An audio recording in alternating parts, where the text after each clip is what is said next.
Hi there mga beloved kong soulmates. Welcome po to Renzo Tara Channel. Nandito naman po tayo para pagsamahan, pagsaluhan ng isang napaka-soulful and meaningful na tarot reading. Dito lamang po sa inyong lagi na abangan sinusubaybayan ang pinakamamahal na Renzo Tara Channel. Mega shoutout po sa ating mga pinakamamahal na soulmates, lalong-lalo na lagi nakaabang ng mga overseas Filipino workers. Sa nampanin kayo ng mundo, maraming salamat sa pagmamahal. And if this is your first time po sa ating channel, please don't forget to like at mag-comment po kayo kapag nakaresonate po kayo sa ating reading ngayon. Please subscribe and share na rin po sa inyong mga kaibigan, kaklase at kakilala na mahilig rin po sa tarot reading. Okay, ang atin pong reading ngayon ay reading para sa buwan ng February para sa ating mga pinakamamahal na nasa sign ng Pisces. Okay, I know Pisces that you are so excited. Maghanda kayo sapagkat eto na ang iyong pinakaantay na reading. Okay, sige. Mga pinakamamahal nating soulmates na nasa sign ng Pisces. Okay, wag na natin pang patagalin pa. Let's start. Spirit Universe, Spirit Guides, unang baraha po para sa ating mga pinakamamahal na nasa sign ng Pisces para sa reading sa buwan ng February 2024. Ito, may nahulog na po. Pisces, okay, sige. Para sa iyong unang baraha, Pisces. Queen of Cups. Okay? Queen of Cups ang energy na nare-receive ko dito, Pisces, at it seems na talagang tapos na. Tapos na yung mga effort na ginawa mo lahat-lahat talagang meron kang isang bagay na nais makamit at parang alam mo yun, tapos na lahat ng pundasyon, naibigay mo na lahat and here comes you are waiting for the result. Nag-aantay ka na lang ng isang napaka-produktibo or magandang resulta tungkol sa bagay na to. Alam mo yun, napakaraming panahon, napakaraming oras ang binuhos mo dito, naghirap ka, nagpagod ka, and you have invested a lot. Lahat-lahat ng effort ay binigay mo dito. It seems na nandito ka ngayon sa panahon ng pag-aantay at medyo you are thinking kung ano ba magiging resulta nito. Okay, Pisces, nasa state ka ngayon na pag-iintay. Kung ano man yung inaantay mo, Pisces, tignan natin kung ano yung magiging resulta. Sige? Spirit Universe, Spirit Guides, Spirit Universe, Spirit Guides, ayun. May lumabas po yung tatlo. Sige. Pangalawang baraha is the King of Cups. Okay. Pisces. King of Cups is a beautiful card this is an achievement or success card, but dahil bumaliktad siya or in reverse na sabi ko nga 'di ba? Ayan, magkasunod Queen of Cup, ngayon King of Cup. 'Di ba dun sa Queen of Cup, sinabi ko sa iyo Pisces na parang nasa state ka ng pag-iintay. Ano man to.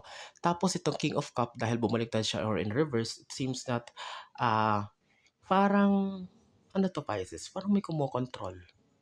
Kaya hindi mo makamit-kamit. Okay? Parang hindi mo makamit-kamit ang iyong pangarap. Ano man ang gawin mo sapagkat parang may mga tao na malapit sa buhay mo na parang siya yung nagiging nega. Siya yung nagiging hadlang. Comment ka nga Pisces kung nakaresonate ka dito. Kasi nakikita ka bumaliktad kasi siya. Nag-aantay ka na ng cups ng achievement. Ba't parang bumaliktad? Parang merong taong naiingit. Merong taong ayaw kang makitang munlad. Kaibigan mo ba to? Partner mo ba to? Parang kinokontrol ka Alam mo yun? Kaya kakalungkot, Pisces, parang ano man itong mga gawin mo parang hindi nagsasucceed. Parang kung mag-succeed man, it would take a lot of time. Okay, ito yung energy na nararamdaman ko dito Okay, King of Cups. Ay no, tig-isang tao. Talagang this involves parang napakalapit sa buhay mo. Sige, maging mapagmatsyag ka nga, Pisces. Alamin mo kung sino tong tao na to kasi akala mo lahat-lahat 'di ba? Binuhos mo na lahat at nag-aantay ka sa result. Syempre masasaktan ka kapag hindi mo makamit ito on the right time na inaantay mo. Hindi mo alam dahil meron palang mga tao na nakapaligid sa'yo na wishing you not to succeed. Okay? Sige, alamin natin Pisces kung sino ang mga to. Para sa pangatlong baraha, ito po hindi nahagip ng camera. Tingnan mo. Nagsama na kayo. Queen of Cups, King of Cups, Two of Cups. Here. Ang energy dito is that parang mabilis ka daw kasi Pisces magtiwala. Pisces? Lately parang naging mabilis sa'yo na paniwalaan ng lahat. Parang alam mo yun, parang silaw na silaw ka. Tuwang-tuwa ka sa love life ko. Parang in love ka na agad sa mga ino-offer ng mga tao sa iyo. At to the point na parang hindi mo muna nabalanse ang lahat, Pisces. Parang hindi mo muna nakita yung sa other side of the coin, yung pros and cons ng mga bagay na papasukin mo.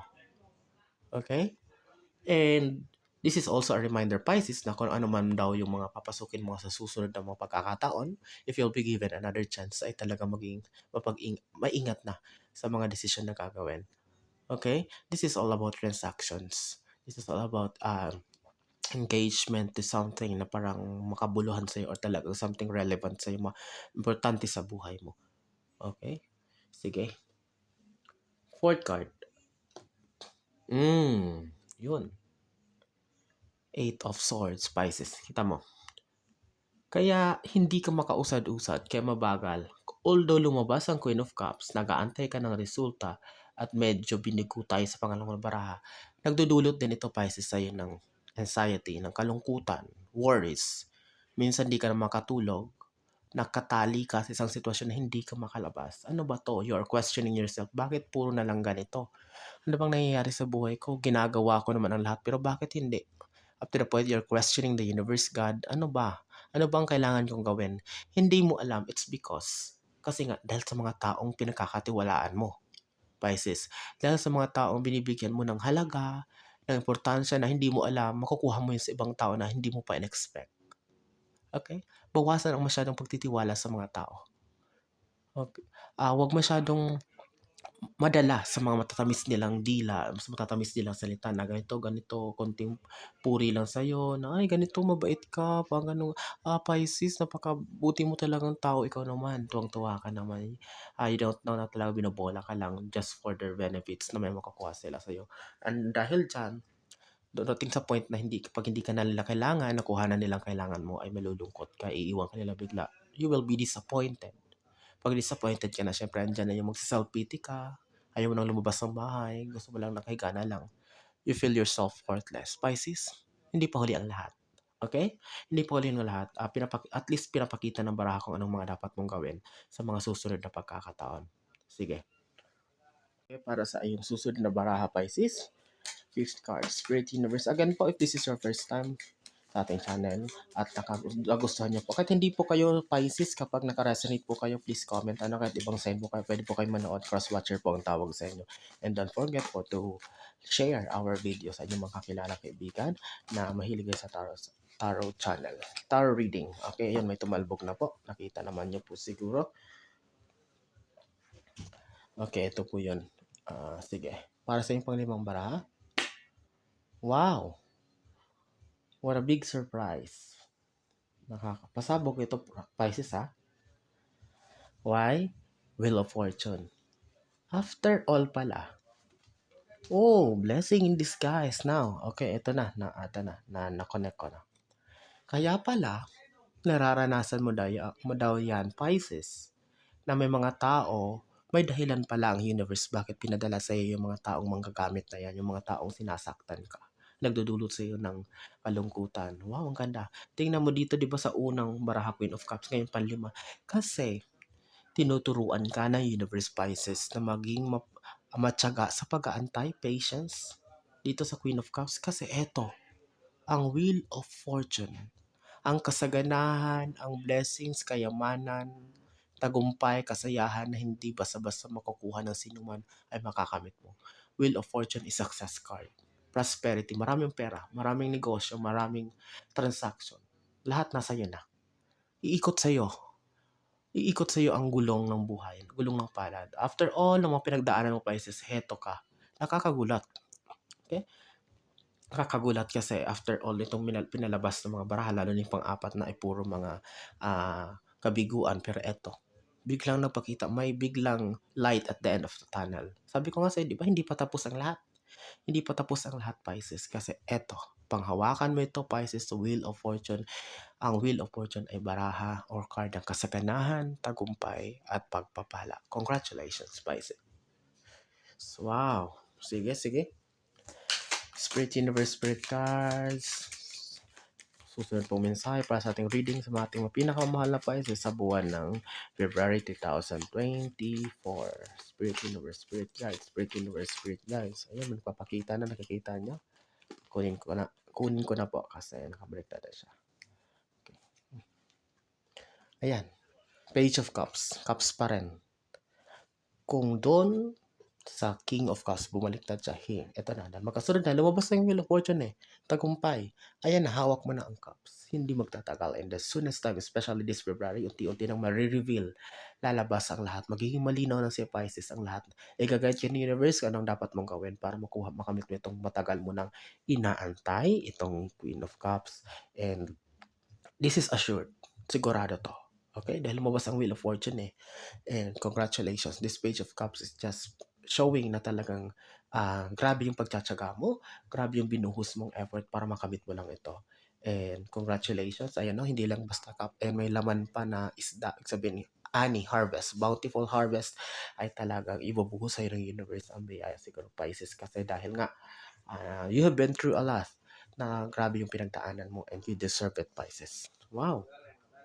Talagang biglang liko ang baraha, nakakagulat. Pero, siyempre, yan ang mensahe na nais parating sa atin. Kaya, yan ang ating babasahin. Sige. 4 po na card. Last 4 cards po para sa ating reading sa buwan ng February 2024 para sa ating mga pinakamalala na sign ng Pisces. Again, maraming salamat po sa inyong walang sawang tiwala at suporta dito sa ating channel. Naway i-share nyo po ang ating video para mas lalo pong mabilis ang paglago at mas marami pa tayo matulungan ng mga soulmates. Sige, buuin na natin. Na nais rin para magabayan din natin sila yung mga hindi pa nakakilala sa channel natin. Nakakataba po ng puso ang inyong mga comment na halos lahat po kayo nakaresonate. Sinasabi nyo na, ay, para sa akin talaga yung reading na to. Tumpak talaga, ang galing nyo po. Okay? Maraming salamat po. Yan po nagbibigay sa akin ng lakas ng loob na kahit dito po, pagod ako sa trabaho. Nandito po ako sa Australia, pagod po ako sa trabaho. I just make time. Sinisingit ko pa rin po na makapagbigay ng reading. Kasi alam ko pang maraming sa inyo nag-aantay. And nakakahiya naman po na nasimulan ko na to at parang bibitinin ko kayo. Ayoko na maulit yung dati na wala po ako ng matagal na panahon, halos 6 months, and akala nyo po ay wala na ako. Pero here comes nagbabalik ang inyong lingkod para muli kayong bigyan ng guidance pamamagitan ng soulful and meaningful na tarot reading dito sa Renzo Tarot Channel. And hindi nyo po ako binigo. Andyan pa rin kayo bumalik at nakakatuwa ang inyong mga mensahe. Sige, ayan. Nakompleto na po natin ang kulang na 4 na baraha. Sige. Pisces, ang iyong pang-pitong baraha. Three of Wands in reverse. Okay, anong tingnan mo? Bumaliktad siya. Ito, katulad lang din ito. Nag-aantay. Tinitingnan mo ang lahat. But dahil bumaliktad na siya, it seems that ang pag-aantay may over na. Tapos na, hindi magtatagal. Konting tiis na lang talaga, Pisces. Darating na siya. Ito, malinaw minsan ng baraha. Ito, tinitingnan mo. Figure out mo ang lahat. Kailan ba? But dahil nag-reverse siya, it seems na this is over. Tapos na. Tapos ng pag-aantay, konting tiyaga na lang. Huwag mainip, Pisces. Kung ano man yan, ano man yung nasa puso mo, kung ikaw lang nakakaalam yan, na matagal mo nang hinihiling, panghawakan mo. Panghawakan mo, Pisces. Sa'yo na ito, maniwala ka. Okay? Congratulations in advance, Pisces. Pangwalo? Wow. Di ba? Here comes the sun. The sun card is a card of victory, a celebration. Di ba pag sun, binibigyan tayo ng liwanag. Tingnan mo yung sunflower at the background, and here comes the child na kasakay sa white horse. Masaya. Okay? Magiging malinaw. Di ba sabi ko sa'yo sa mga susunod na, pagdating ng mga susunod na linggo, magiging malinaw ang lahat. Bibigyan ka ng universe, Pisces, ng malinaw na mensahe kung ano ba ang dapat mong gawin. Okay, this sun card will help you to figure out everything. I-reveal ni sun kung sino yung mga taong nandiyan sa paligid mo na pagkakatiwalaan mo kung sino man dapat tanggalin mo na sa buhay. Congratulations. Lumitaw ang sun, assured ka ng malinaw na pag-iisip kung anong mga wisdom na susunod mong gagawin para sa ikabubuti mo. Okay, this sun card is, alam mo na, yan, yellow. Yellow is color of joy, di ba? Ang sun ang nagbibigay rin ng buhay na lahat ng bagay dito sa mundo. Kung wala ang sun, hindi mabubuo ang hindi makakapagbuo ng bunga ang mga plants. Okay? Tulad din natin, kailangan din natin ng sun para mainitan tayo. That's why napakahalaga nitong barahan na 'to at lumabas ito sa'yo Pisces, ibig sabihin lang talagang assured ka na malapit na ang tagumpay na iyong inaasam. Wow! Your ninth card, Pisces, is the Three of Pentacles, okay? Ito yung pinakaunang Pentacles na lumabas, but medyo dark. Ibig sabihin, Pentacles pera. Ang pinapakita lang dito, this is just a reminder, although pera siya, titingnan mo, dark yung background. Ibig sabihin ay, sabi ko nga, maging maingat. Wag muna, kung posible, wag muna maglalabas ng mga pera na hindi basta-basta sigurado. Maraming lalapit sa'yo, offeran ka na ganito. Oy, makipagsosyo ka sa akin, Pisces, kasi maganda ito, maganda yung produkto na ito. Lalago 'to, mabilis ang balik ng pera. Sa napakarami ng mga scammer ngayon, manloloko, Pisces, please, maging matalino sa pag-i-invest, maging matalino sa paglalabas ng pera. Okay? Ito yung nire-remind sa'yo dito, Pisces. This is about transactions, negotiations, but alam mo yun, ayan, dark side siya. Dark yung background, ibig sabihin, there's a possibility na hindi magiging maganda yung bunga or kakalabasan nito. At para sa yung panapos na barahaten and last card, Pisces, para sa yung reading sa buwan ng February 2024. Okay, Six of Swords. Pinapakita lang nito, ayan, no? Yung mga swords nakasakay sa bangka. And you are in, sumasagwan ka, nagpapatuloy ka sa pakikibaka sa buhay, but marami kang mga swords, marami kang mga burden sa puso mo, sakit, puot, dahil sa dulot ng mga taong nanloko sa'yo, ginamit ka lang. Pero ang nais iparating nitong barahan na to, ang energy ng barahan na to, Pisces, ay lumayo ka na daw. Dalhin mo lahat ng mga sword, tanggalin mo, at mag-move on ka.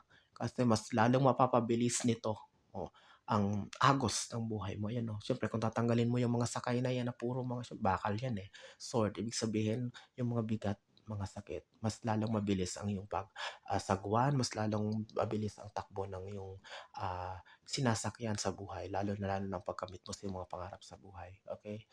Minsan kasi akala natin, kahit gawin na natin lahat, this is the perfect factors para makamit natin. Pero hindi na ang mga pangarap natin sa buhay. Pero hindi natin namamalayan yung mga simpleng mga tao pala na hindi naman nakakatulong na andyan sa paligid natin. Ayun lang ang kailangan nating iwasan o tanggalin para mas lalo tayong umunlad sa buhay. Walang masama na pagka-cut off ng mga tao na hindi naman nakakatulong bagkus nagbibigay pa ng sakit ng ulo or sakit ng damdamin sa atin. Ayun ang dapat natin gawin. Okay? But all in all, Pisces, napakaganda ng reading mo ngayon. Ayan po ang isa naman pang soulful and meaningful na tarot reading natin pinagsamahan dito sa inyong pinakamamahal na Renzo Tarot Channel. Nasaan man po kayo, naroroon, mag-iingat po kayo lagi. Kita-kits po tayo sa mga susunod na reading and God bless us all.